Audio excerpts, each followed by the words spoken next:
Hello, EKN Nation. Welcome to a new edition of the EKN Debrief, episode number 162. It is Wednesday, February the 4th, 2026, and this show will wrap up our coverage of the 2026 Rotax RMC Winter Trophy, the two-weekend program that played out at Speed Sports Racing Park in New Caney, Texas. David Cole was trackside for what was three events for the second weekend after the cold and rain shut down round number 2 the week before. So three races on the whole weekend, this past weekend down at Speed Sports. So this will be a longer show. We've obviously have three races to cover, not just the regular two. So David Cole's got lots of work to do here. And for those of you who are down trackside, or those who were not, we'll give you a full deep dive into all the action that took place down in Texas. This week's show presented by Odenthal Racing Products. If you're gunning for the podium, your motor mount is critical in your goal to get 100% of your engine's power down to the racetrack. Odenthal Racing Products provide the best motor mounts in the karting market today. Odenthal Racing Products is a family-owned and operated business with decades of karting experience, providing products with unmatched quality and value for the karting market. Check out their Pro Series mount for 2-cycle engines and their 4-cycle Easy Set for the Briggs & Stratton 206 power plant. Head to odenthalracing.com and find a dealer near you. Odenthal Racing Products, made in the USA. All right, David Cole, you are home. Early morning flight out of Houston on Monday morning. Got everything locked and loaded. Let's put a cap on the RMC Winter Trophy for 2026. Let's dive into it. Three big races to cover here. Yeah, very unique weekend, very unique 2 weekends, actually. For Race Rotax and hosting this year's Rotax RMC Winter Trophy. Like as you mentioned, the opening weekend marred with heavy amounts of rain on Saturday, and freezing temperatures forced the postponement of round 2 action. So it was moved over to the Friday of the second weekend. So rounds 2, 3, and 4 were all contested over the last 3 days or the 3-day weekend that we attended. So a very unique aspect in terms of that, something similar to what we had back in COVID. Thankfully, this is a better situation, but a colder situation, Rob, because, we talked about how it does get cold in Texas during the SCUSA weekend. It got extremely cold down there as the rest of the nation was experiencing that as well. We've seen snow in places we never thought we'd see snow. So a lot of crazy situations happening across the country. I think California and maybe, the southern parts of Florida were about the only areas that didn't get any type of snow or freezing weather. So, it was a cold weekend, but it was dry. We had mostly cloudy day on Friday, but Saturday and Sunday at the Speed Sports Racing Park were sunny. Just colder temperatures. We had wind on Friday and Saturday. The wind went away on Sunday, so temperatures finally got up into the 50s, where people could maybe take off a jacket and walk around. Well, I enjoyed your 1 minute flats to start off each day. Stating that it was literally 30, like just got into kind of 30 degrees in the morning. You were looking pretty chilly. Not even. Crazy. That's unbelievable. Yeah, and that's the crazy part too. Again, all these engines are water cooled, so it put a lot of emphasis and a lot more work for the mechanics and team owners to try and manage all of that. And as far as I heard, there were no engine failures, so kudos to all of them for doing what's needed in terms of the temperatures and engine related situations. Yeah. So that's a good thing because, again, water and freezing temperatures does not go well. Obviously, a new era for the RMC Winter Trophy, new promoter, the Karting Solutions Group, taking over as the importer, distributor, and manager of the program throughout the U.S. So it's the 5th year of the program, started back in 2022 in Florida. David, numbers decent to come out of the gate for moving to Texas, not being in that kind of hub of Florida where you get a lot of drivers that will jump into a program, jump into the Rotax program. It wasn't part of the 7 or 8 weekend run at Orlando Kart Center as it has in the past, where teams were kind of essentially set up at Orlando. It's like, okay, there's 2 races in a row here. Let's get a couple engines to get going. So they didn't have that benefit, but double digits in all the categories: 11 in DD2, 21 in micro, 30 drivers in the junior max category, 27 in senior. So those are great numbers. You and I kind of look at 30 as being a full field. That's what we do for the driver rankings. So 30 in junior, still a good field. 27 in senior, 16 in mini, and 10 in Masters Max. All told, 115 entries. Again, great way to start things off and kind of roll into 2026. Yeah, and if you take 6 categories, multiply that by 20, you get 120 as kind of the magic number, and they were 5 short of that. So I think overall, it's a success. It's very similar numbers to what we've seen at the trophy final at Newcastle over the last 4 years. So the numbers are there. They just now the focus, obviously, with Race Rotax and Karting Solutions Group taking over the U.S., it's about growing. They have the opportunity now to go at the entire country and try and grow numbers. And obviously, with the Rotax program, Canada is very successful and has a lot of numbers up there. So we do see a lot of Canadians coming down. But also the numbers were mixed up with a lot of international drivers, people from Central, South America, and of course, coming over from the UK as well. So that's going to be the question moving forward with their program that they have going on throughout 2026. But I got to assume for the Winter Trophy in 2027, international will be a big part of it, but also gaining more domestic entries as well too. That's it, exactly that. Like, build that domestic support of the program through 2026 to get things fired up for 2027. All right, folks, we'll do our first commercial break. When we come back, we'll dive into the Paddock Pass. David didn't have a lot of time for Paddock Pass and Paddock Insider as he was right into the racing on Friday, but he does have a couple of notes that we'll come back with here after this break.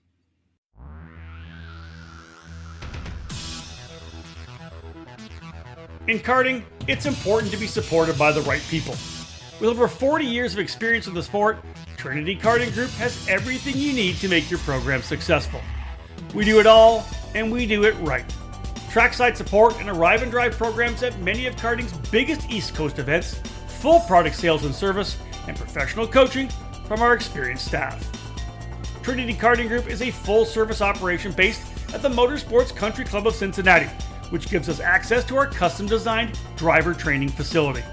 This allows us to offer private one-on-one coaching to take you to the next level. From arrive and drive and coaching programs to the parts you need, let Trinity Karting Group provide you with customer service and a racing experience second to none.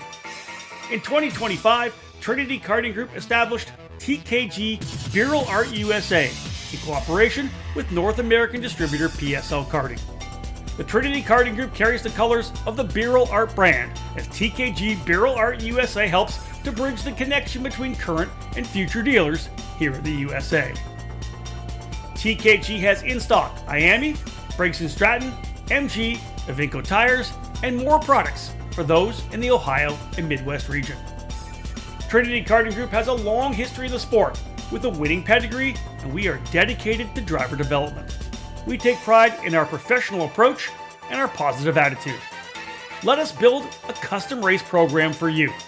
Give us a call at 513-421-4463 or check us out online at trinitykartinggroup.com.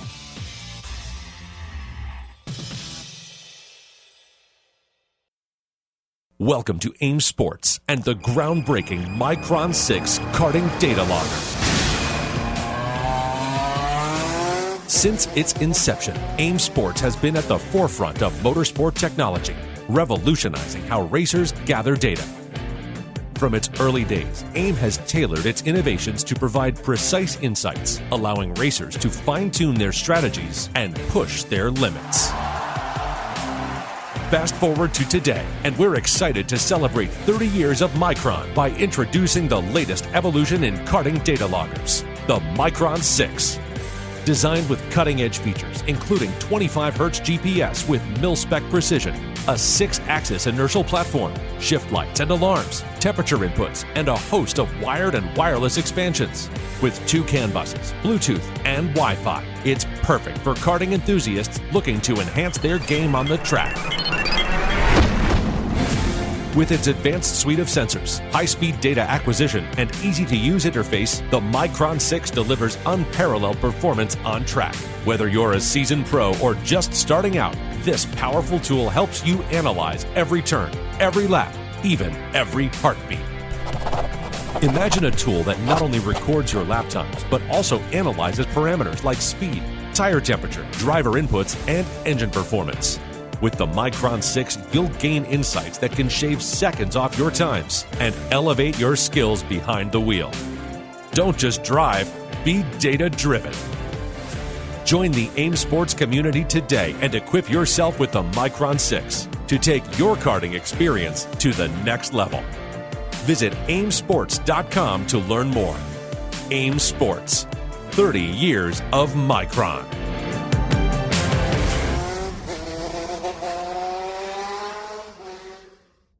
Welcome back to episode number 162 of the EKN Debrief, capping off our EKN trackside coverage of the RMC Rotax Winter Trophy, the event that took place down at Speed Sports Racing Park on January the 30th to February the 1st.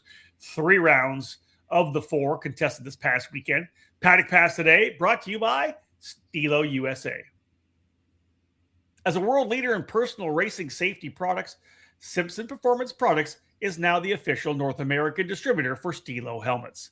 In addition to their popular auto racing helmets, Stilo is excited to have made their move into karting. Stilo has 3 helmets designed and manufactured specifically for karting. The ST6 KRT helmets, including the new ST6 CMR Lite and the new ST6 CMR Zero. Complete your safety gear with the Stilo Carbon Curva Rib and Chest Protector. For more information, check them out online at StiloHelmets.com or by following them on social media at Stilo USA. All right, David, what do you got? I know you didn't have a lot of time. You came right out of the gate on Friday morning where you would normally be kind of working your way around the paddock, finding storylines. You guys went right into racing. So what were you able to come up with for the Paddock Pass? Well, it was kind of stories that started in the opening weekend and moved over into the second. Obviously, a new era for the Rotax RMC Winter Trophy as it traveled to Speed Sports Racing Park after running the first 4 years at the Orlando Kart Center. So moving to the central portion of the United States, going to the Speed Sports Racing Park, which has hosted all varieties of different events, now including Rotax Max Challenge event as well. That wasn't able to really get a kind of good feedback on the change. Obviously, it shuffled things up coming in December rather than earlier than that with the announcement from the Rotax Grand Finals. So I think it had a little bit to do with the turnout. I think we could have got a little bit more, say this situation was dealt with maybe September or October. That's just kind of the general from the outside looking in, because again, it's hard to talk with people who weren't there, right? Yep. So we don't know what other teams were thinking. Obviously, you got Florida Winter Tour that just ran at Orlando and are running at Orlando this weekend. So you had some people focusing on that. You got people kind of backing down their schedule a little bit. So there's a lot of different factors into going into 2026. And I think we're going to see that kind of across the board where, things might get shooken up a little bit in terms of numbers and where people are going to go in their racing schedules. Yeah, that's definitely a possibility for sure. And I think the thing you touched on, which was big, is the fact that the Rock Cup Florida Winter Tour, obviously bookending this event. So there are teams that may have, had this event been at Orlando, maybe guys would have stayed, as I mentioned in the previous segment. That was a big thing, obviously. I think some of the major teams that may have put together Rotax entries for this weekend kind of just based themselves out in Florida for the Florida Winter Tour races, and then of course we'll then come back to the Scuso event after that. Yeah, so that's part of it. People focus just on the Scusa program. It's just a lot of different scenarios. There's a lot of drivers going internationally. Yeah. So again, lots of things to kind of shake everything up. What about the Avinco tires being used in this Rotax program? Yeah, a lot of positive feedback on it. Talking with the kind of the Rotax people, there's no big difference. it's quite interesting because, Rob, we've kind of reviewed and kind of analyzed the progression of the tires, where we, 1 year the red tire was really faster than the hard blue tire. But now the blue tire seems to come back again as being the better tire when you start talking with people. This tire provides a lot of grip. It's not the hard tire everybody thinks of when you think of a harder tire for karting. So think about the temperatures. Like we said in the opening segment, barely got into the 50s by Sunday.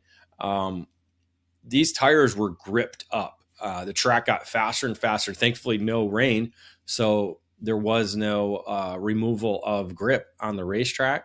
But even in the scale line, very tough to push these karts after coming in off the racetrack. So the blue tire, the blue Iveco, which is, again, the harder tire of the two, certainly has some grip. We don't know what MG tires and Iveco are doing to put this together. But, I mean, this tire has a lot of grip.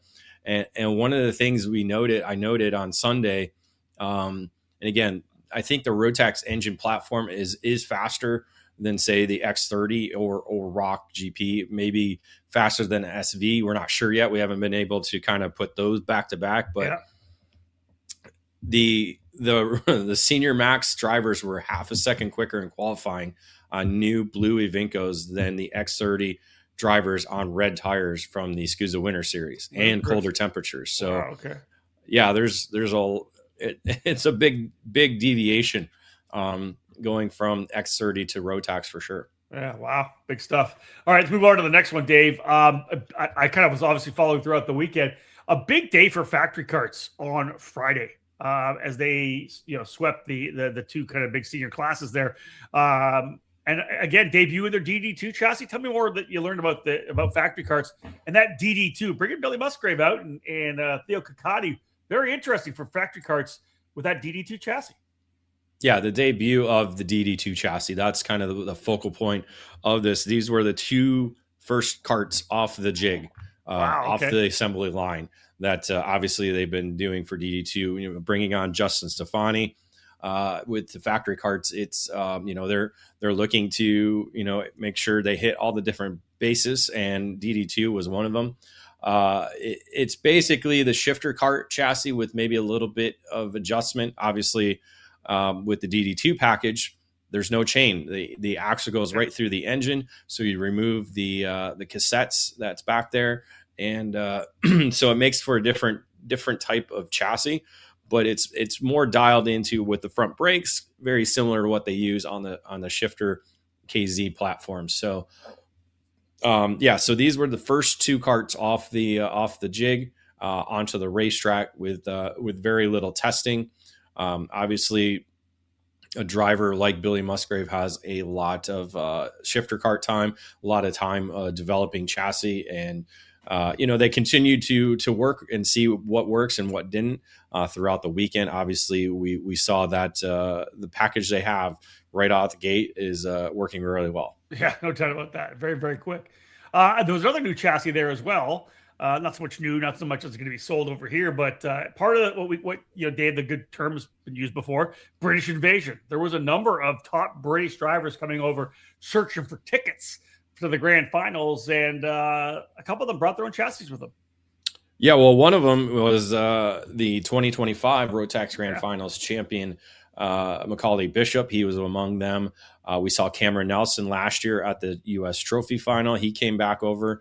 So a lot of British drivers did come over to compete. Again, trying to get that first ticket out of the way, or compete for the first ticket here in the United States. I think the RMC in Asia actually handed out tickets as well too. So this event, that event were the first two events to essentially hand out tickets for the 2026 Rotax Grand Finals. So obviously those with a lot of focus on the Rotax platform and wanting to be back at the Rotax Grand Finals really were part of it. But so some of those drivers were there. You had drivers in senior, junior, mini, micro, DD2, no British drivers in DD2, Okay. but and no British drivers in Masters Max as well. But also the chassis came over, the RCE chassis, British made chassis for Bambino and cadets. I believe their Bambino is kid carts over there, so they do call it Bambino. So it's they basically put 3 chassis in a box, shipped it over, and we're looking to go get tickets for their micro drivers. They had a lot of great conversations with some people here. Excuse me. They're pitted with Premier out of Canada, Quebec area. So got a good relationship with them. So again, they're very much like the factory carts of the UK, where they're David versus Goliath and trying to go up against the major manufacturers in the sport. Interesting stuff. There you go, folks. The Paddock Pass brought to you by Stilo USA. Back to another break. When we come back, time to dive into the race report. We'll kick things off with Senior Max and DD2. Remember, 3 races in each of the categories to go over, so it'll be a longer segment here. But into a quick break. Coming back with the race report.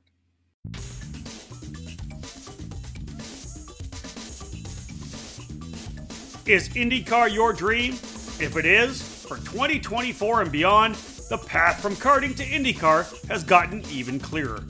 It's time to look into the new USF Juniors program and the Tatis JR23. As a first step of the USF Pro Championships presented by Continental Tires, the USF Junior Series will feature a 6-event, 13-race schedule to train racers for the move into the USF 2000 Championship presented by Continental Tires. 3 of the events in 2024 will run alongside IndyCar at Mid-Ohio, Road America, and Portland. The champion will win a scholarship worth over $263,000, and there's a total prize fund that will exceed $330,000. The series utilizes the state-of-the-art Tatis JR23 race car, which is a development version of the USF 22 used in USF 2000. It's the ideal entry point for career-minded karters moving into the car racing ladder. Safety is always front and center in the minds of the series promoters, and the new USF Juniors car also features the Halo, and races are supported by members of the AMR IndyCar safety team.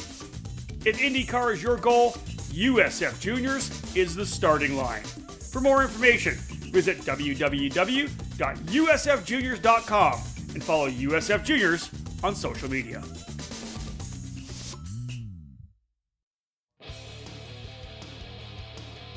History, success, family.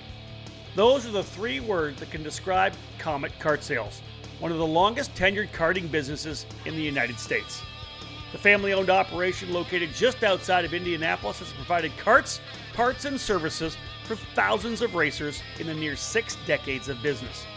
Their online store features everything you need, continually adding new parts to their product line.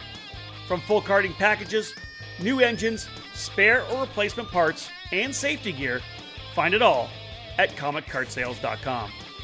Their Comet Racing Engine service has won multiple major events and championships over decades of karting and continues to offer the best trackside service in the industry, specializing in IAME X30, IAME Swift, and other 2-cycle power plants.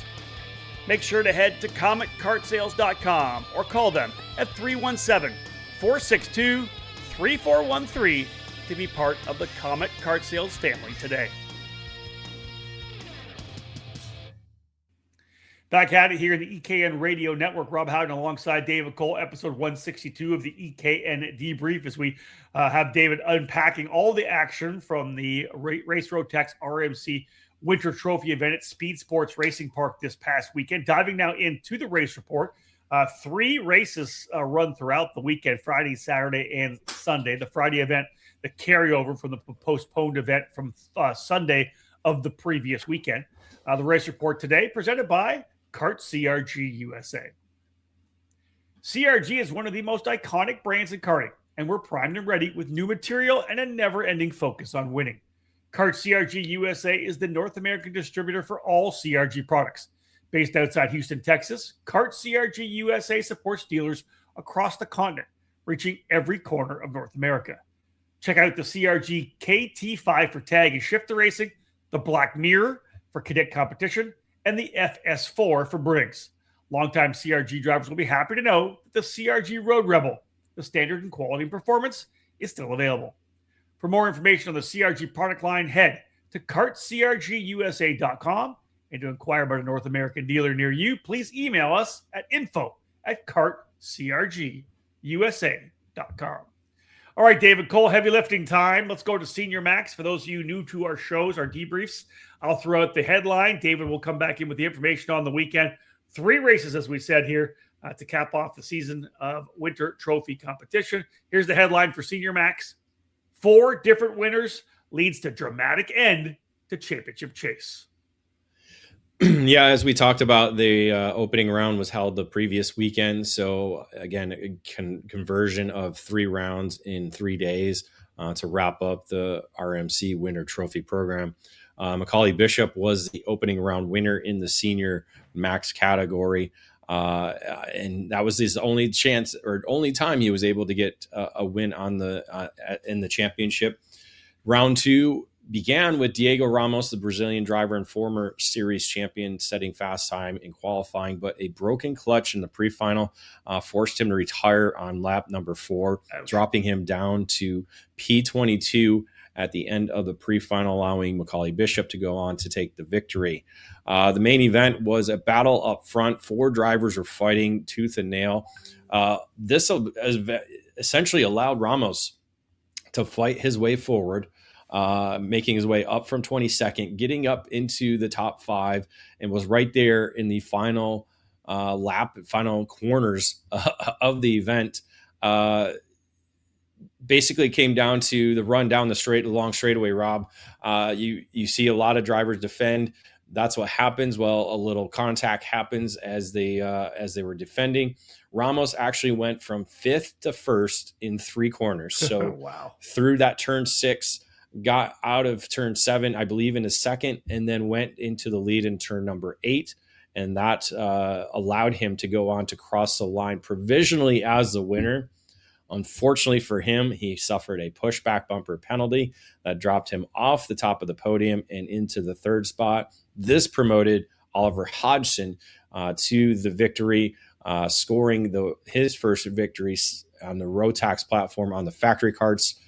His second victory of the season, having won one of the 2 rounds at the SCUSA Winter Series. Yeah, I watched that. It was a great kind of over-under for Ramos. Saw what was happening in front of him over in turn number 6, into the back straightaway, did the big wide entry, tucked it back into the inside. Everybody else pushing out to the outside of the track. He was able, as you said, to slide into 2nd spot, and then was able to get the position just a couple of corners later through the double apex right-hander there of 8 and 9. So great pass for him. Hodgson with the win. It ends up being 2.729 seconds when you factor Ramos being pulled back to P3.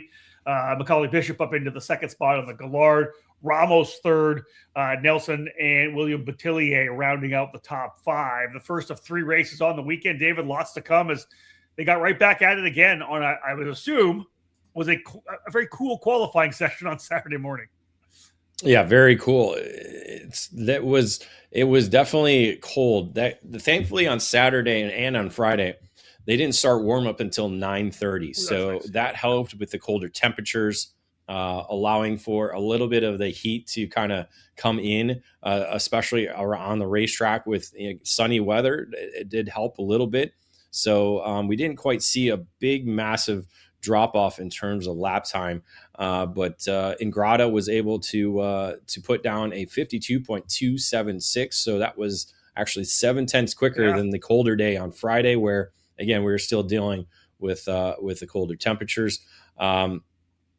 He and Bishop were the drivers to essentially beat early on in that day, as Bishop took the pre-final win over Ingrata, with Oliver Hodgson there finishing in 3rd.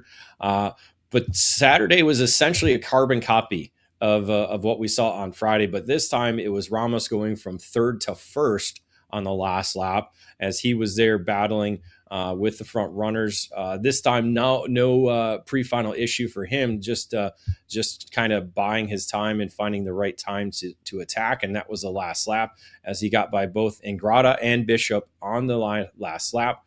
this time holding on to victory with no pushback bumpers. So Ramos taking the win by just under 0.2 of a second. Hodge ended up finishing the second, Dave. What did Oliver do to get himself into second if it was basically followed Ramos through, got both around Bishop and Ingrata. Okay. So that put Bishop back to third, Ingrata to fourth, and both Hiller finishing in the fifth spot once again. So yeah, basically a carbon copy of what we saw on Friday. Yeah, back-to-back top five finishes, P5 for Batillier, as David had said. Again, so you talk about all the different winners. Well, Ramos qualifies on pole on Friday. Ingrata qualifies on pole on Saturday. They go quicker. And then Bishop goes P1 in qualifying, another 0.2 faster. As you said, the temps kind of warmed up throughout the weekend. Macaulay Bishop goes P1 to start things off on Sunday. Yeah, and it was a colder session too. We started 8:30 on Sunday, so even some of the drivers like Billy Musgrave, DD2 was the first carts on the racetrack for the day. Like Musgrave sat out warm up because it was so cold out there. But yeah, so a colder temperature, but yeah, as you said, 0.2 quicker than what they were able to put down on Sunday on new Ivinco tires. So definitely that's one of the kind of key aspects, I think, not just in senior, but all the categories, is drivers were able to kind of get better and better throughout the weekend, some improving drastically more than others to kind of put themselves back up into the front. But again, in the senior max, it was still kind of the same drivers we saw all weekend long. Bishop, as you said, qualifying on the front row. Unfortunately for him, a broken rear bumper that took him out of the race for the pre-final, dropping him down to P27 for the grid for the main event. Now, what this did was, because this is a best 3 out of 4 championship program, this shuffled up the championship chase dramatically. Not in the sense that it basically came down to Bishop or Oliver Hodgson. Hodgson needed to win to secure the ticket. It was win or not go, and that was it. So that's all. With him finishing in second in the pre-final, that was how it kind of laid out the scenario going into the main event, where Hodgson started on the outside of the front row alongside Aiden Ingrata, who did end up winning the pre-final. Ingrata fell off early and then fell down the order. I forgot to pull up the results for this. I forgot who was leading. Grab the results. Real quick question. So with Bishop, with that broken rear bumper and the minimal points in the pre-final, was that essentially his drop? Yeah, it was going to be his drop. So we knew the points that Bishop had. Now, not thinking he was going to be able to come up and win the race. Again, that could have changed everything as well too. Sure, but again, if Hodgson won the race over and Bishop second, it still would have put Hodgson and him in an actual tie. 4 points. It would have put them in a tie for points.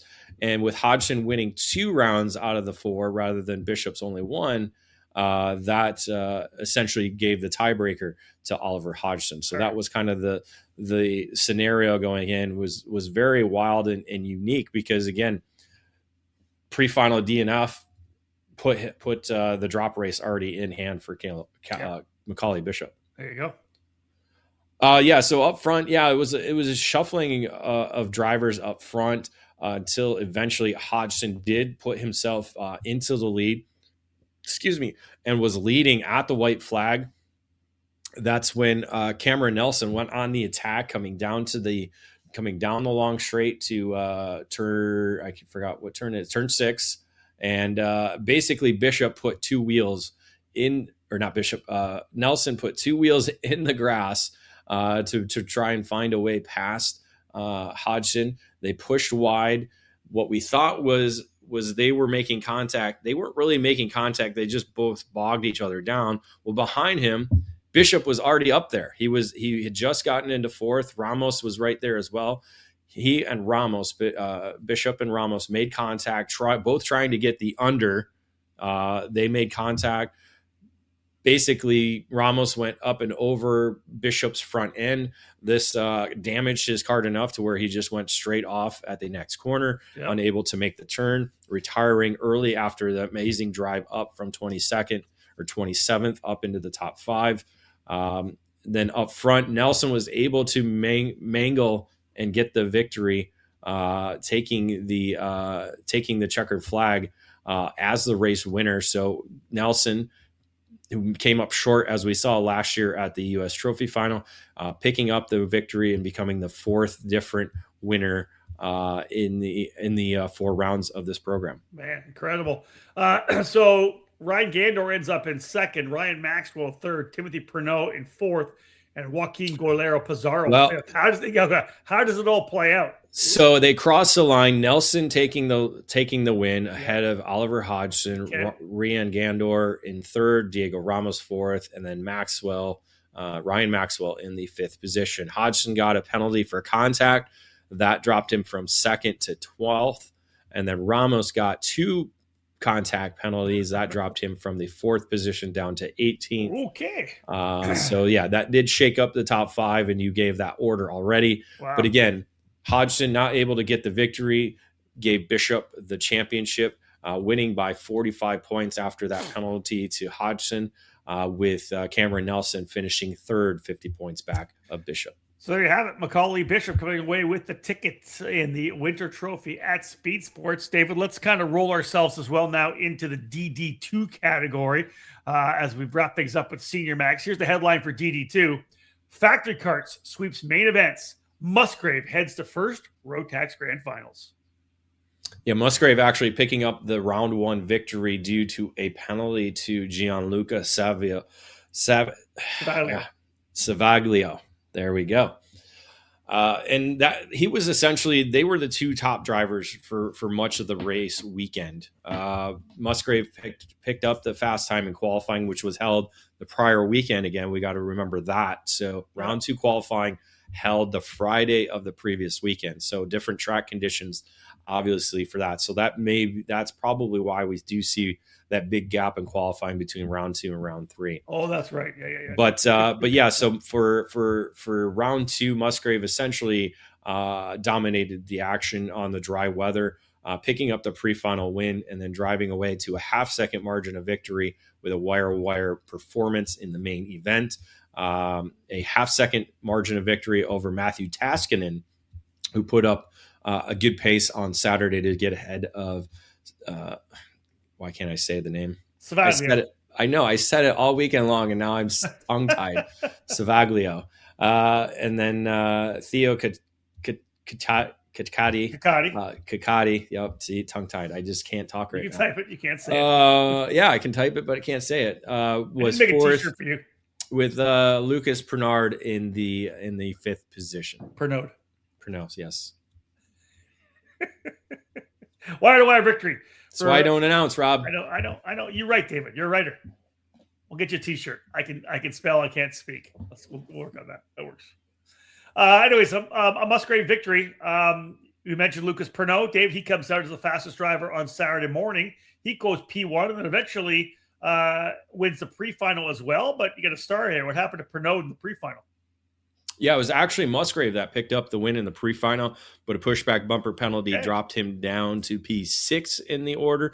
So it put him 6 on the grid for the main event, where we saw Kakati leading and had a pretty good lead, got away from the rest of the group, but his pace started to slow and ended up being a mechanical issue with his kart. So he retired while leading the race, essentially retired while leading the race as a pack caught him. So ending his race early, and his bid for a victory was gone. This allowed Musgrave to essentially take over, and he was able to drive off to a 2-second margin of victory.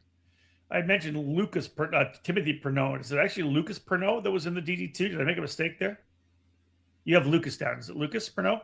Yeah, Lucas Pernod. My apologies, because I said Timmy, because he obviously drives as well. Timmy was in the Senior Max category. Senior Max. Here you go. So Lucas Pernod was on pole in that race. Musgrave coming away with the victory, as David had said, 2.2 seconds ahead of Pernod, Savaglio, Taskinen, and Bergeron rounding out the top 5. Kakati, though, would come back, David. Whatever pace he showed on Saturday, did not lose any of it coming into Sunday and the final round 4 of the Winter Trophy. Qualifies with a 51.363, 636 rather. Not quite as quick as Pernod on Saturday, 51.3 to a 51.6. But again, Kakati coming out of the gate strongly. Yeah, the weather there, Rob. Like I said, yeah, we started earlier hour earlier. We started earlier on Sunday. They're the first class out on the racetrack, so they go out on new Iveco tires at probably 9:30 when warm up started the previous day. So yeah, not quite the type of track conditions you wanted for their session, but yeah, again, so that kind of was the difference into lap time. Can you recall? You think the difference in that hour? Obviously, it's an hour different. Are we talking 5-10 degrees? Like how much? I would say at least 5 degrees. Okay.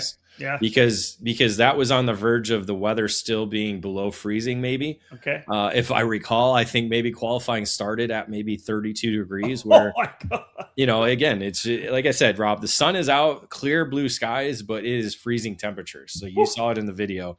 We're not faking it. We were not faking it at all. It was 100% truthful, folks. There was a nip in the air. Let me tell you that.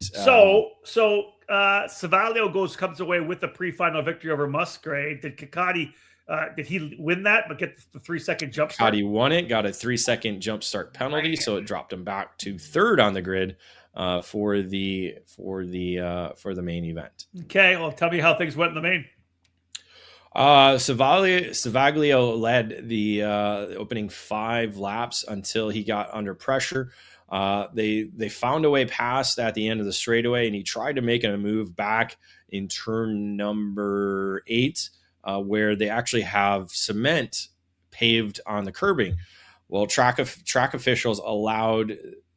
They said that was part of the racetrack. So we saw all weekend long through that double right-handers, Rob, the extra concrete there, drivers using that as a passing opportunity. And he tried so. We think the kart maybe bumped into neutral or somehow he got spun around and essentially lost his ability to move forward and was facing the wrong direction and essentially took himself out of contention for the race win. So Kakati essentially took over the lead there and Musgrave went full wingman. Essentially keeping everybody at bay. He did try to get by Kakati a few times, but again, teammate didn't force the issue. But Musgrave essentially played good wingman, had the championship already locked up with the 3 wins over the opening 3 rounds, and Kakati was able to pick up his first ever DD2 victory. 0.6 of a second, the victory for Kakati over Musgrave. Balageron ends up in 3rd, Pernod 4th, and Savaglio rounding out the top 5. As you said in the title, David, Billy Musgrave going to be going to his first Rotax Grand Finals. He ends up winning the championship by 75 points over Savaglio. Pernod back in 3rd, 20 points in arrears of Savaglio. So a cool story that Billy Musgrave, obviously as we know, multi-time, 5-time SCUSA Supernats race winner, the Pro Tour champion from last year and Pro Shifter. He's going to Portugal. That's going to be a great storyline, I think, for next year or this year, I guess it is. Well, I think we found a new Captain America, right? I mean, that's 100% true. As Henry says, the all-American badass. That kind of goes with it. That's cool. But yeah, again, he made his Rotax debut at the trophy final last October. So this was only his 2nd Rotax race ever. Yeah, it's unbelievable for him. Very cool. Again, as we know the talent. Again, it's going to be a lot of fun to watch at the grand finals this year. All right, back into another break. We come back with the race report. Junior Max, Masters Max. Those are our next 2 up here on the race report. Again, brought to you by Kart CRG USA. Made in the USA. It's not just a statement, it's the mission at Factory Karts of America. Led by 5-time Super National champion Billy Musgrave, Factory Karts manufactures their frames completely in-house at the Phoenix, Arizona facility.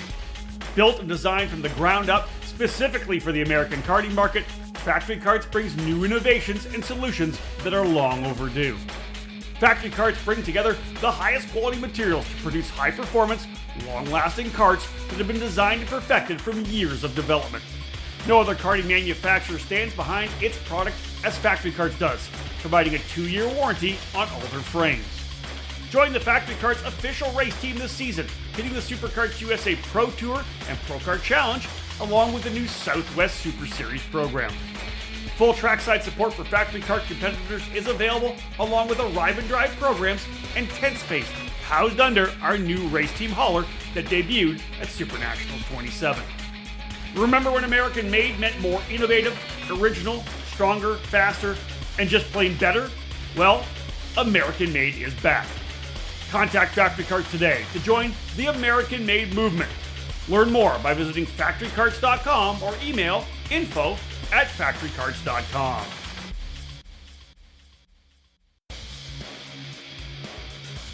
Made in the USA. It's not just a statement, it's the mission at Factory Karts of America.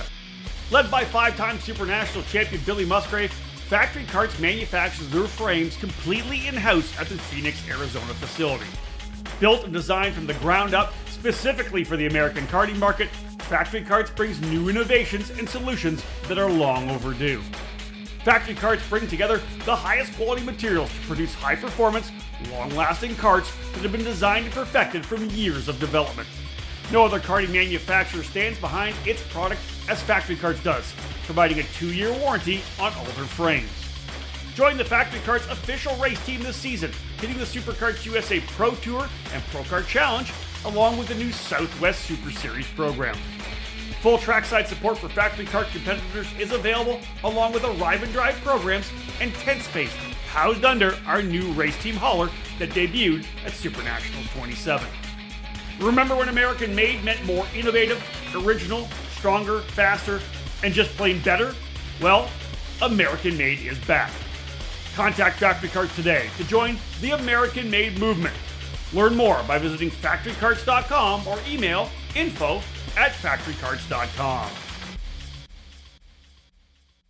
Back at it here on the EKN Radio Network, the EKN Debrief number 162. David Cole giving us a full rundown of all the action at the Race Rotax RMC Winter Trophy Series, the back end of the doubleheader weekends down at Speed Sports Racing Park.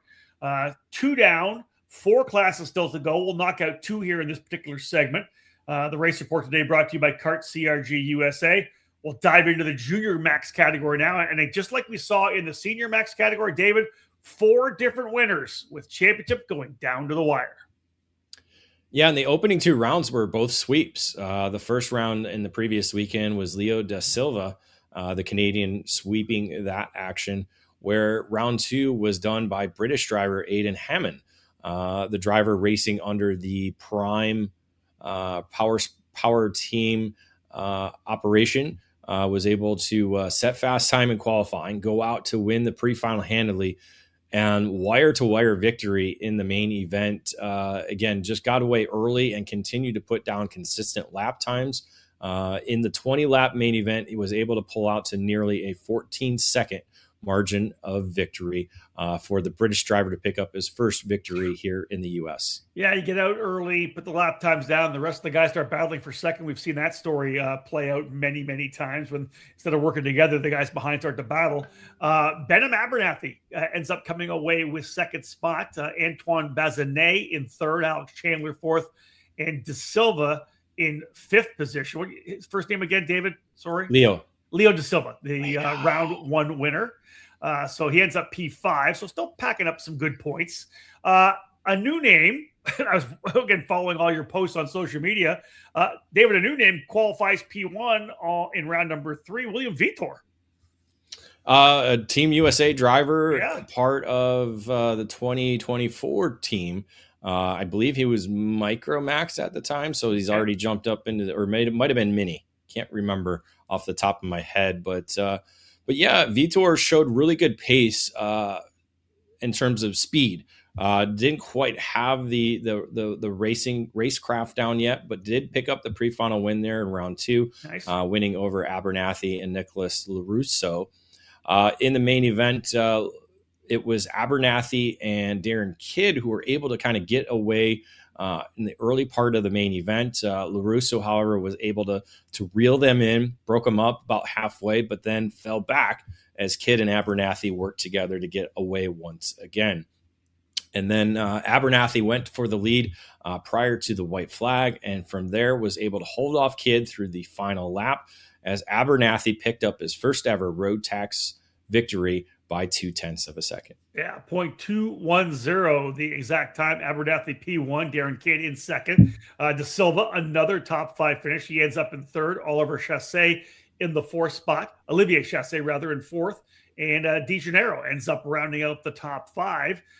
See things kind of spinning back and forth here, as already talked about the fact that Kidd had a really good battle there with Abernathy in race number 3 rather, on Saturday.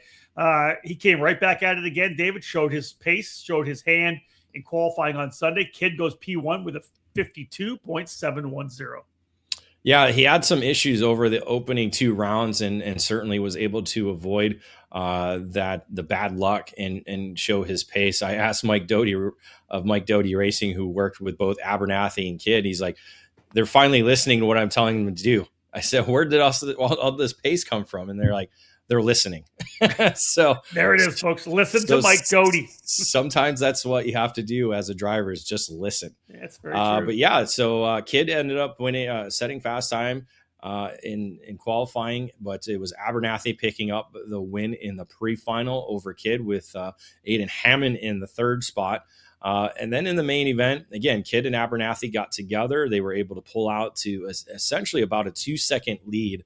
But by that time, Alex Chandler was able to work his way up from 19th to 3rd. Wow. And then ran down the leaders. Again, Kidd and Abernathy, not like the previous day where they ran nose to tail until the final 2 laps. They did exchange the lead a few times. This allowed Chandler to close in those closing laps. And from falling into the, was in the dirt at the start, dropped to 19th, got up into 3rd, and on the last lap, the penultimate corner, because it was that last hairpin corner, both Kidd and Abernathy went for a move. They pushed wide, and Chandler just pulled the over-under as they went 3 wide into the kink. Wow. Chandler was on the inside, got through the corner as clean as possible, and was able to catch the checker flag first, winning by 91 thousandths of a second. That's what you like. What a fantastic finish for Chandler to come away with the win. Kidd ends up in 2nd, Abernathy in 3rd, De Silva in 4th. That's 4 straight top 5s for De Silva to come home 4th on Sunday. William Vitor, who was, of course, on the pole and a pre-final winner on Saturday, ends up finishing in 5th spot. David, ends up being Benham Abernathy with the championship by 30 points over De Silva, but De Silva takes the ticket? Yeah, so there is an age limit, which I think is going to be addressed by Race Rotax and Karting Solutions Group. It is something that's kind of been a problem. We saw this last year. Isaac Malkett raced in the junior category, won the ticket, but was not allowed to race due to FIA saying you are too old and we will not allow you to go into the junior category. Okay. So this is kind of the same situation. Abernathy turns 15 this year, so he's technically 14.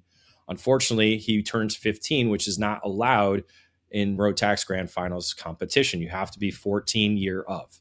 So he is not allowed to take the ticket, and thus De Silva was handed the ticket for the Rotax Grand Finals. So isn't it crazy? Because I've talked many times before that it's like 16 and up for senior. We got these 14-year-olds running senior now, which just makes no sense to me. But that's tough. That is super tough when you're able to get the job done and not able to come away with the ticket. The problem is that the rule structure here for the RMC United States is different from the Grand Finals rule structure or sporting regulations in terms of age.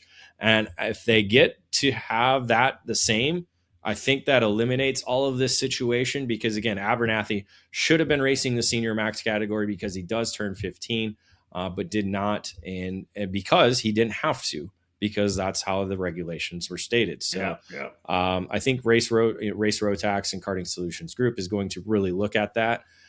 I would hope they would try and do that now and not wait till at the end of the year. But we'll have to wait and see. I do know that speaking with one official, that's going to get addressed.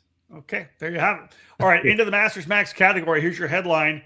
Argentinian driver Zugella notches return to Rotax Grand Finals.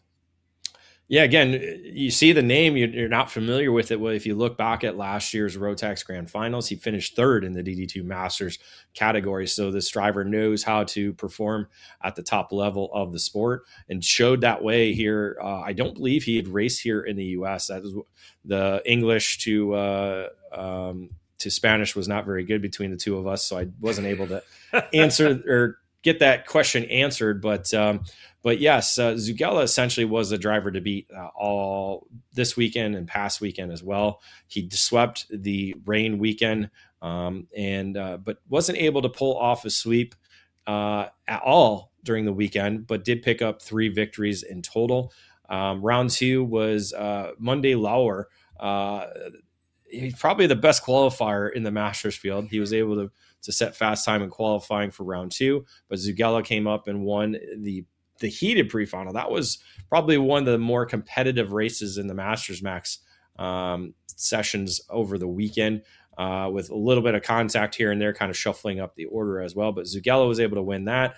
And then Zugella held off the veteran Billy Cleveland, who challenged early in the main event, but was shuffled back late in the going as Zugella was able to score the round 2 victory by 3/10. Yeah, so Zugella ends up winning the race. Christopher Mann coming home in second, Lawyer in third, Dowler fourth, and Taleb rounding out the top 5. Monday Lawyer, Dave, we just saying super quick in qualifying on Friday. Did it again on Saturday. Came out of the gate with a fast lap there as well, 53.648, but wasn't quite there to take the pre-final victory. Yeah, got shuffled back again in the pre-final down to 6. Zugella took the win over Cleveland and Mann. And then Zugella went on to pull away early and quickly, getting out to nearly a 4-second advantage after 20 laps to earn a wire-to-wire victory and essentially the ticket to the Rotax Grand Finals with a 3rd win in 3 rounds. Yeah, locking it down, right? Billy Cleveland coming home in second, Lawyer, Mann, and Henry Taleb to round out the top 5. I guess once you kind of got it locked down on Saturday, you can go out and try to drop the hammer on Sunday. Zugella goes P1 this time. His first pole qualifying run of the weekend. He does win the pre-final as well ahead of Mann and Taleb. But David, how'd things handle, kind of shake down in the main event? It looks like some young gun ended up coming to get the victory. Yeah, Zugella was still racing for the win. Got shuffled back early, was trying to, after contact with his teammate Talib, who retired after that contact. And then Zugella was trying to work his way back, but then he and Lawyer made contact on lap 8, but a bent front end forced Zugella to retire. So he ended the RMC Winter Trophy on the sideline, but already ticket in hand for him. So up front, Noel Dowler, let me confirm which one. Noel. Yes, Noel. It's Noel. Yeah. Noel Dowler. I just went and confirm myself. Again, Griffin was in senior. Noel was in the Masters. Noel Dowler was able to get away after all that racing in the first half. Had a pretty sizable lead, but then Billy Cleveland had the pace all weekend long. Just tried to avoid the senioritis mistakes that he did make throughout the weekend. This time didn't make one. Was able to run down Dowler, got by him, and was able to hold him off by 0.4 of a second as a 67-year-old Billy Cleveland scored victory. Yeah, he's told us before that he's retiring from national competition, that he shows up and begs another win out. I love it. Yeah, he said these were his golf balls, the cart in front of him. This is his retirement plan. So. All right, well, I understand that. That works for me then. Funny. Billy Cleveland wins by 0.4. Noel Dowler second, Dominic Legrand in third, Mann in fourth, and Lawyer rounding out the top 5. Zugella, as David said, locked down the championship on Saturday, wins by 70 points over Chris Mann. Billy Cleveland, again, all 3 of those drivers have been to grand finals before, but Zugella locking down a ticket for Argentina to go back to the grand finals. 2 more categories still to come, Mini and Micro Max. We'll do those after this break. Fast, fair, and fun. Ignite Karting offers you all of that at an affordable price. Ignite Karting utilizes the spec Margay Ignite K3 chassis with a Briggs & Stratton 206 engine and the Hoosier R80 tire. Everyone in the rookie, junior, senior, heavy, and masters classes compete on the same Ignite K3 chassis, which puts all the emphasis squarely on driver development. Additionally, Ignite Karting is accessible at the local, regional, and national level. Special events for the season include the Ignite Majors that begin with the annual trip to the Daytona International Speedway as part of the WKA Daytona Kart Week, running in both the sprint and road racing events. Those in the Midwest can enjoy the regionally based Ignite Challenge, featuring 5 iconic facilities. Local club programs have also been established in states all across the country, Idaho to Texas, Nebraska to New York, with more tracks and clubs joining the Ignite Karting program. Be part of fast, fun, and great memories with Margay Racing at an Ignite track near you. All information on Ignite events and Ignite Kart packages, including dealers in your area, are available at ignitekarting.com. Get off the couch and onto the track this year. Ignite Karting. Fuel your passion.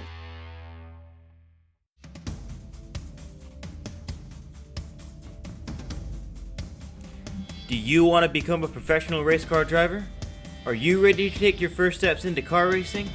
If so, Allenberg Racing School is the ideal place for you to make that happen. And as a bonus, our school is located at everyone's bucket list track, WeatherTech Raceway Laguna Seca. From your first steps in a Formula car, all the way to racing in the USF Pro Championships and the USF Junior Series, it's all part of our program at Allenberg Racing Schools and our competition operation, Berg Racing. At Allenberg Racing Schools, you'll learn from a former Formula One driver and will be driving a full-on carbon fiber tub Tatis race car with aerodynamic wings and racing slicks. Not an old technology tube frame car. You'll get more track time per day than at any other school.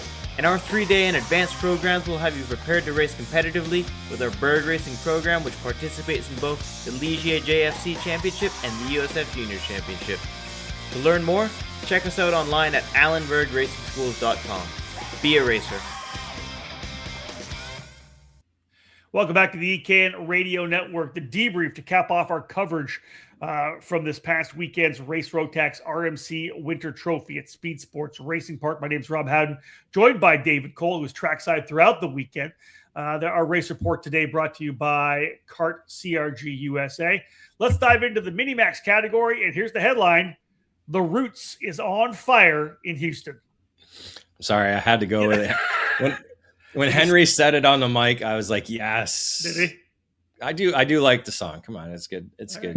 All right. It's good music. Yeah, I tell you what, James Roots put on a performance for sure throughout the weekend. He swept the opening round, so he did come in as the only undefeated driver in the event. Unfortunately, in the pre-final for round 2, got shuffled out, fell back to 9th. As Yusuf Addy was able to score the win in the pre-final ahead of Mason Brody and Dutch Westbrook.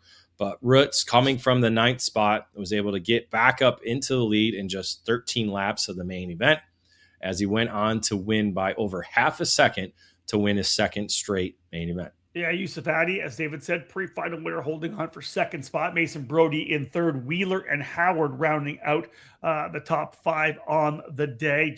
Joshua Wheeler and Hudson Howard banging out 4th and 5th.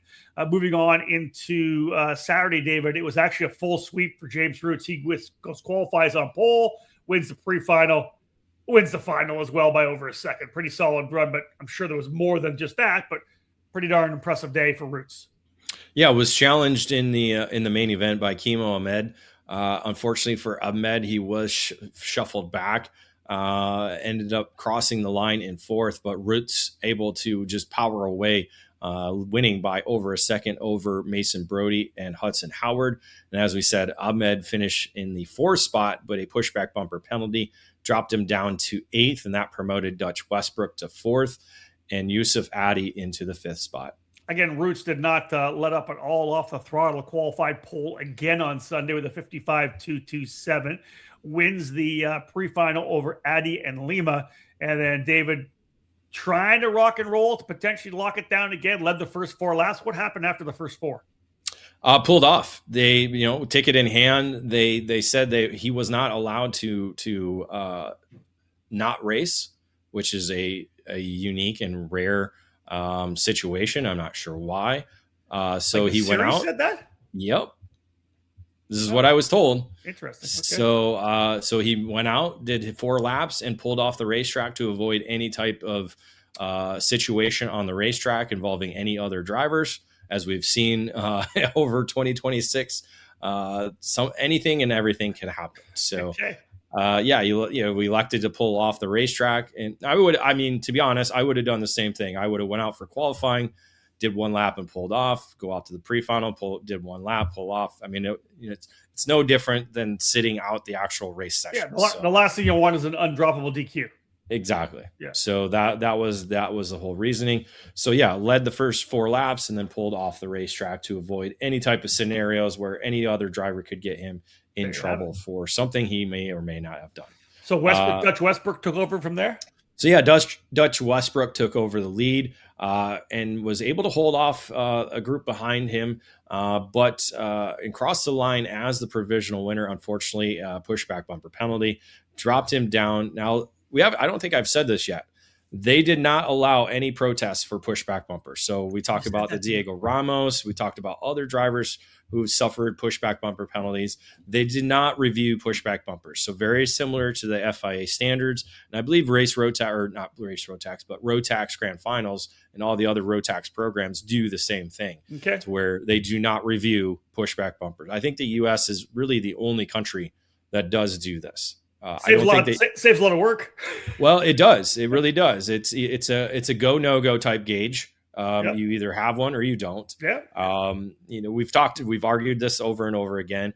I don't think they do that in Canada as well. I think if you have a pushback, you get the pushback. I don't go to Canadian events. You don't go. It's something I should probably ask Cody about more from CanadianKartingNews.com. But yeah, so pushback bumpers are not reviewable. Thus, Westbrook got the penalty, went from the provisional win down to the 4th spot. Yeah, there you have it. And Yusuf Addy ends up getting the victory. Lima 2nd, Brody 3rd, Westbrook 4th, Wheeler rounding out the top 5. Roots does win the championship, as we had said, kind of locked it down on Saturday. 75 points up on Addy, 105 up on Mason Brody. Moving into Micromax, let's cap it off. Our final category here for the race report brought to you by Kart CRG USA. Here's the headline for Micromax: double dip for British duo. Yeah, it was the British duo that essentially led the way throughout the weekend. The drivers on the RCE chassis were essentially setting the pace all weekend long. Round 2 ended up being Jack Katowski. Well, Jack Katowski actually was the provisional winner in round 1, suffered a penalty that handed the win over to Arthur Rhodes. Katowski came in as pretty much the top contender against the 2 British drivers, with Freddie Baker picking up the fast time in qualifying the weekend prior for round 2. But Katowski was able to come away with the race win in the pre-final. And in the main event, Baker and Rhodes were able to get the better of Katowski, as those 2 drivers were able to pick up the 1-2 finish for RCE ahead of Katowski, with Trey Sanders 3rd, and Wiley Lee in the 5th spot. Baker, it was quite an interesting scenario, Rob.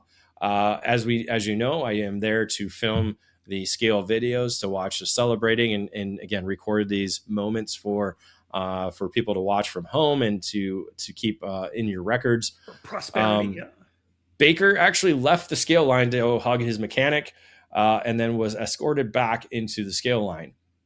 You would typically think that would be a disqualification for leaving the scale line and touching somebody outside of the scale line. They decided to give him a warning rather than a disqualification. So I'm okay with that for the micro guys to a certain extent. Yeah, I am, but we're giving out Rotax Grand Finals tickets. I think we kind of have to follow procedure. So I'll just leave it at that. I just wanted to make sure it was noted and said. So that was an issue that was given a warning. So it is a pretty straight up thing in every race you go to. You can't talk to anybody. I would assume in the UK it's the same thing, but yeah, again, these kids are young, not thinking. But as a mechanic, you got to be like, stop, don't touch me. Yeah, no, you're right. As the adult in the room, Again, we don't have that very much in karting or in NCAA or any other type of Or sports. in our offices. Whoa, wow. Okay. Yeah. I don't know if that's a jab at me or a jab at yourself. It's self-perspective, David. Okay. Self-perspective. There you go. All right. Anyway, yes, I just thought that would be noted. Yeah. So that was one of the reasons why I did not publish the video, because I didn't know what to do in that scenario. Understood. Yeah. Better not doing it at all. Baker with the win, Rhodes second, Katowski, Sanders, and Wiley Lee rounding out the top five.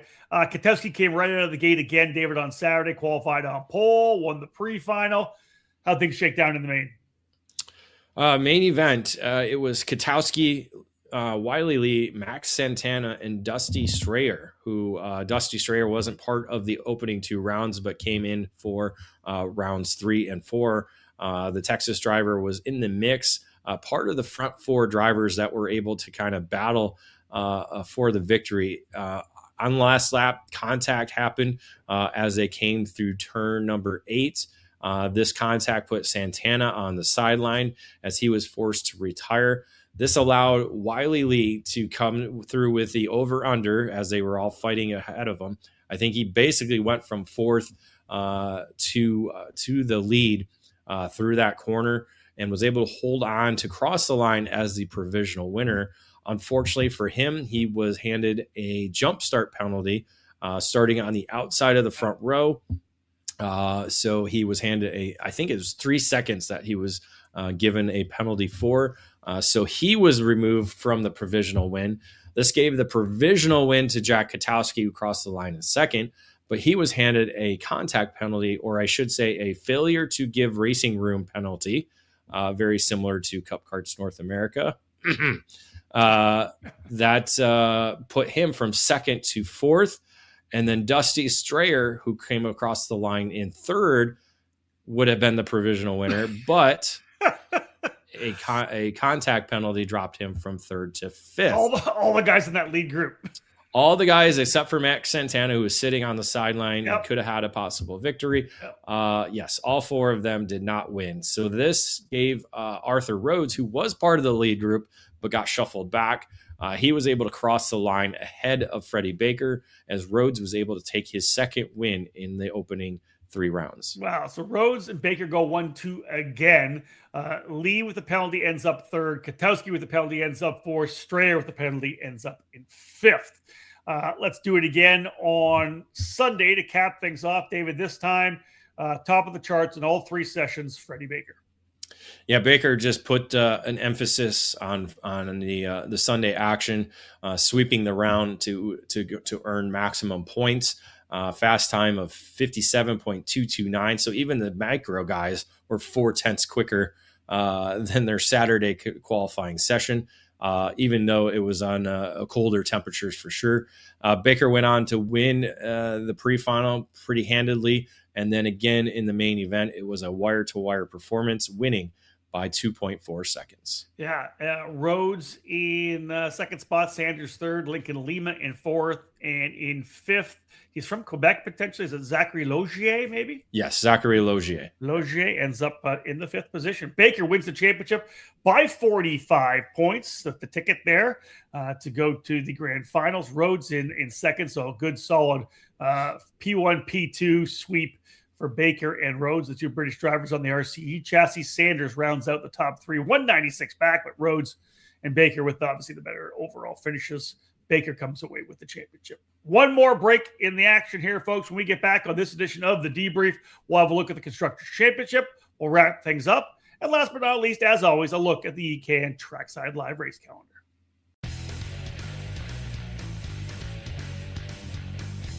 Parolin is among the winningest brands in the USA and around the world.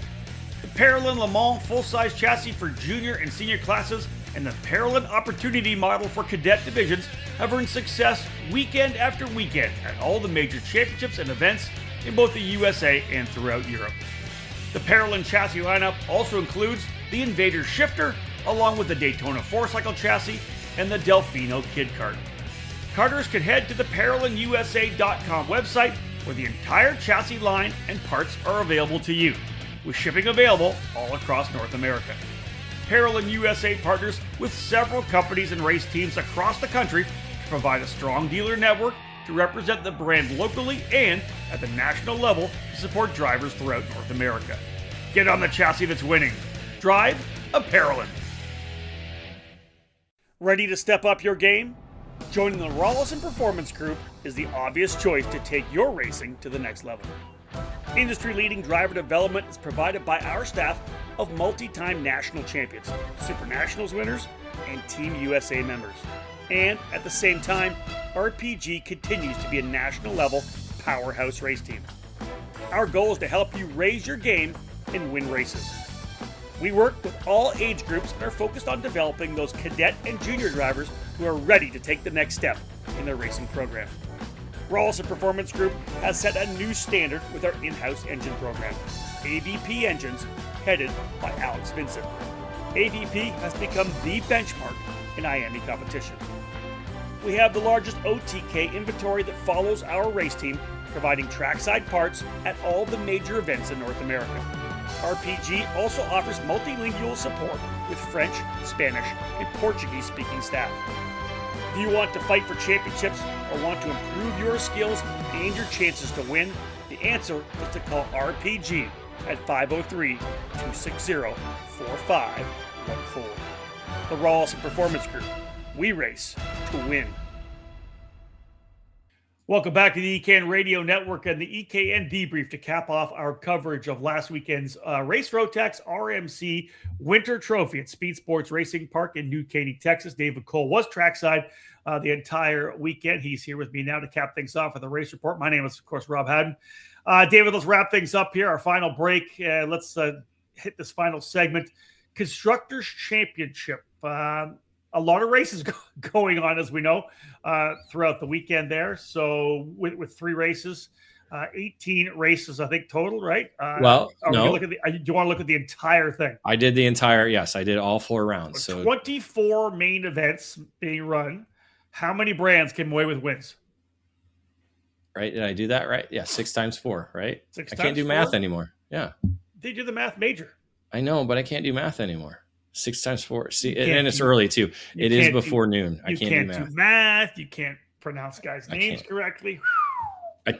I technically had a stutter when I was younger, Rob. We've gone over this many times. You got rid of that before you got overworked it. It just doesn't mean I can say it correctly. All right, 24 wins. 10 brands. 6 per race. 6 per race times 4 is 24. I did do the math correctly. Yeah. And I did add up the number of chassis brands correctly, as we did have 10 different brands picking up a win. Led by Factory Carts, who won 5 times over the 4 rounds of racing, 4 in DD2 and 1 in Senior Max. Burrell Art picked up 4 victories with 3 in Mini and 1 in Senior. RCE, the British-made chassis, won all 4 main events in Micro. EOS picking up 3 wins with Gabriel Zugala. And then we have Cosmic and Gillard with 2. And then Red Speed, Tony Kart, CS55, and Kart Republic all picking up 1. All right, David, let's we call it the wrap up and essentially your final thoughts. Give me the notes you have from a couple of weeks down at Speed Sports. Again, new era for Rotax racing in the U.S. begins again with Race Rotax and Karting Solutions Group overseeing now the USA. This was, again, their first event kind of with that role. They had done, obviously, as we talked about before, the U.S. Trophy Final in the past, but this was the first Winter Trophy program that they did promote and host. Again, they have some kinks to work out. They got some things they got to iron out and figure out what to do moving forward. But now, rather than just a month to plan for this event, they'll have 12 months to plan this program for the 2027 season. Yeah, indeed. That's going to give them a lot of time. They still have the America's Trophy coming, so they're not on the sidelines that long. But indeed, as you said, the Winter Trophy for next year, lots of time to plan for that one. David, always, throughout a weekend, we hope we see no red flags.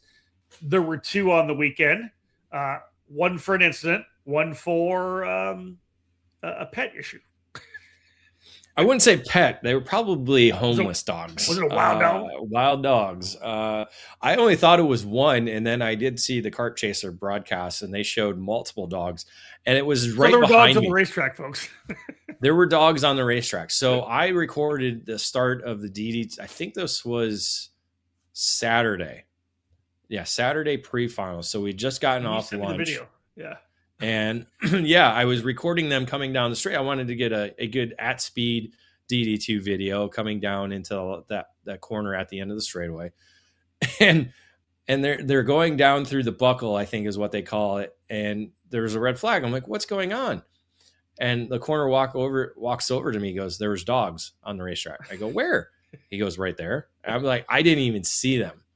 There were 3 of them behind me in that corner. So you know how there's a little gate there to exit the facility there at the end of the straightaway.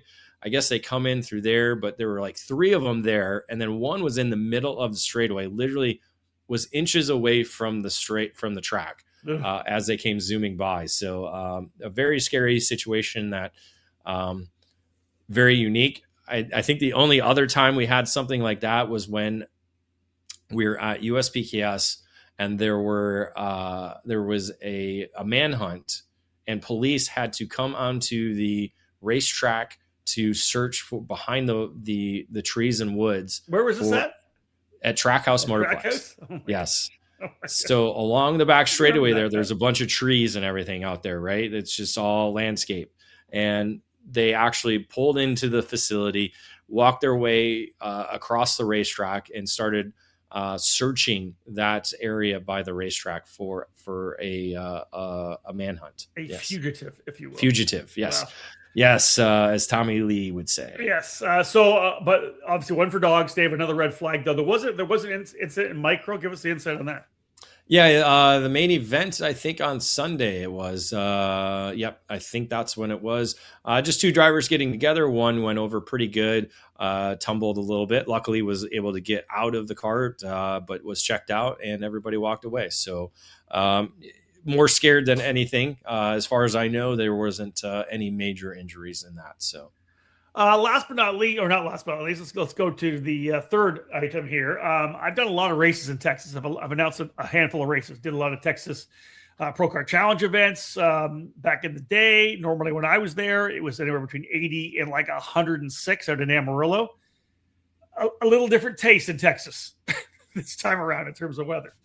Probably an 80-degree difference from the hottest that you've experienced to the coldest that everybody did experience this past weekend.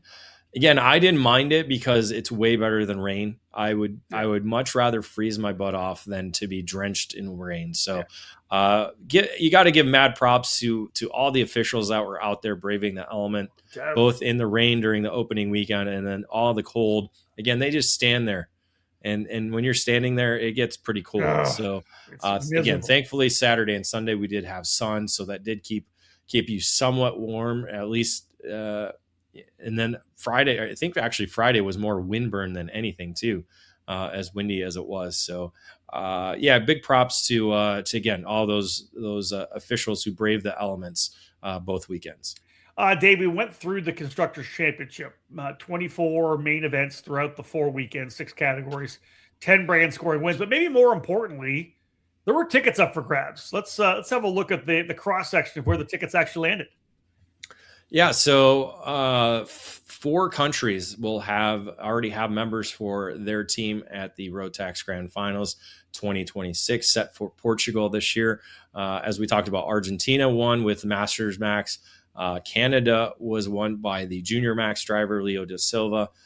3 drivers from the UK, Team UK, getting big already with 3 drivers. They actually had another driver win a ticket in Asia, so they already have 4 drivers to their team roster for the Rotax Grand Finals. And as we talked about, Billy Musgrave, so far the lone driver for Team USA. He will probably be Captain America for 2026. Well, I love the fact that he's the first guy to win one too, right? They're going to be able to play on that for the rest of the year, and he'll be the guy, you said, no doubt about it, with Captain America heading over there this year. Let's cap things off on this edition of the Debrief, looking at what will be coming up for us. The EKN Trackside Live Race Calendar presented today by OTK Kart USA. All over the karting world, everyone knows OTK is the gold standard for quality and performance. In the United States, OTK USA is the source for all things OTK. From the legendary Tony Kart brand to the race-winning Cosmic, Esprit, Red Speed, and EOS chassis, and now the new Gallard, Lando Norris, and Carlos Sainz brands, OTK quality is second to none. To learn more about a specific product line or to find the OTK USA dealer near you, visit otkusa.com. All right, David, we're talking Texas and California as we roll into February, currently the 4th. So, a couple of weeks away, essentially, not quite that, from kicking things off for you, at least getting back down to the SuperKarts USA Winter Series at Speed Sports Racing Park. It'll be your third trip to Speed Sports on the year. New Katy, Texas, of course, the venue. The SCUSA Winter Series, David, capping off on February 13th to 15th. Yeah, I will be leaving a week from tomorrow back to Speed Sports to cap off rounds 3 and 4 of the SCUSA Winter Series and crown this year's champions for the program. Hopefully we'll get warmer weather than what we had for the Rotax program. It seemed January was good weather. I think we had one day where it was a little bit chilly where pants were required, but I'm hoping to pack shorts for that. Exactly. Well, listen, I'm really glad that at least you're able to be home this coming weekend, so you can cheer on the Seattle Seahawks in the Super Bowl. It is actually the first time in a few years that I am home for the Super Bowl. We've been typically down at the SCUSA Winter Series in Florida, but they did swap weekends. So Rock Cup USA Florida Winter Tour moved to this weekend, where Super Bowl weekend, and so SCUSA moved to the other weekend. We'll be home. We'll be here celebrating Super Bowl, enjoying friends and family. I'm not sure my prediction yet for that. Well, you lost the prediction in the last game we did. Let's put it that way. You were all I did say Rams, didn't I? You did say Rams. Rob, we're not going to win today. I'm like, dude, just relax. I was really hoping for at least one Seahawks-Bears battle, but didn't happen, Dave. You didn't make it. We were waiting for you. Yeah, again, we were playing with house money. We got into the semifinals, so it was a productive year, way better than the Lions. That's all that matters to me. We beat the Packers both regular season and in the playoffs. Yeah, so that's big. I mean that's all we need. And that's so now we have the ability to move forward and be in the NFC Championship next year. You can quote me on that. You just got all your guys. I love the fact that you got this battle within the karting industry, because you got your guys like Bailiff who are Ohio State fans. So it's Michigan versus Ohio State. You can beat on them there. And then we got so many friends that live in the Wisconsin area that are all cheeseheads. So. Yeah, I haven't heard from them much. I wonder why. Well, listen, you're pretty quiet when your team loses too. Let's just be real. Let's keep it real. Yeah, sometimes. All right. So I've been home for almost 3 months now. I leave not this week, but the following week, actually the 15th, the Sunday of the Winter Series. I'll be flying down to Miami for the USF Pro Championship Spring Training event, the opening round of the USF Juniors Series, which is, of course, absolutely packed with kart racers we've watched over the last 5 years or so. Those drivers, they were from 14 to like 20 years of age. But after that, I kind of finish up there on Wednesday. We're done Wednesday. Thursday morning, Dave, I fly out for my first karting event of the year, and you and I will meet in San Diego. We're going to drive up to the K1 circuit for the opening round of the Challenge of the Americas, February 20th to 22nd. Excited to get back to the challenge. Excited to get back to what is now completed K1, because they weren't done with the building and everything when we were last there. Well, I saw photos. They're still kind of working on the room that we'll be in, but that's just a logistical thing. But anyway, that's still 2 weeks from now. Yeah. Trevor was there. He's working on it. So, excited to kick off the 19th season of the challenge, a new era, as they'll be hosting Briggs categories with their 2-cycle divisions as well. So 8 categories set to battle, K1 circuit, Challenge of the Americas. Be there. Registration opening for both those events, the SCUSA Winter Series and the Challenge of the Americas opener, Speed Sports and K1 circuit respectively. And that caps off this edition of EKN Debrief, episode number 162. Lots more to come, obviously, with both the SCUSA and the Challenge events. We'll have our outlap preview podcast. We'll have the debrief as well. 2 of those I'll be doing at a hotel in Homestead, Florida. After David wraps things up at the Scusi event, we'll do the debrief there. I'll do the outlaps there as well before I fly out. But David, final thoughts on essentially the first winter trophy run by Karting Solutions Group. Yeah, again, it's the start of a new era, and like I said, they got now 12 months to kind of prepare for the 2027 edition. Where it'll go, what we'll have to wait and see. But yeah, again, Rotax they're focused on building the brand here back in the USA. There you have it, folks. David Cole with his final thoughts. Thanks for tuning into this edition of the debrief. We do appreciate it. Shout out to everybody from the Rotax RMC Winter Trophy. Nicely done this year. And we will cap this one off. On behalf of David Cole, my name's Rob Howden.